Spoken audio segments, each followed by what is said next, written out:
This is a cold case over 40 years. In 1984, Sonia Carmen just came back home. Her child was still in school when an intruder came into the house through the back door. She was essayed and jumbled with her own undies, like with her own, with her own honey.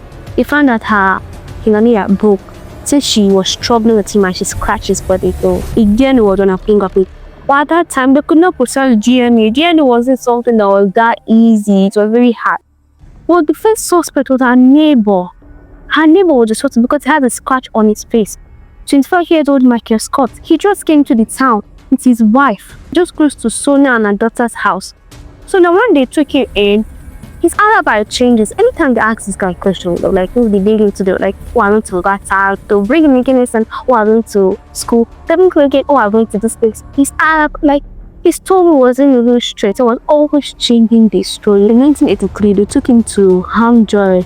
I think that jury is not like a real jury like that, but they didn't find enough evidence with this guy. They left the guy to walk free for over 40 years. For over 40 years, they left this guy. Like, had almost everything, but they could not just link him to the murder. They cannot just say, okay, because he had a scratch, means that he killed the woman.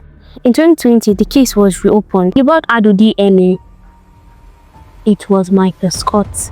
He was the one who did it. He was the one who strangled and tied Needy in the house. And in 2020, Michael Scott was found guilty as charged, and he went out his only strictly life in prison.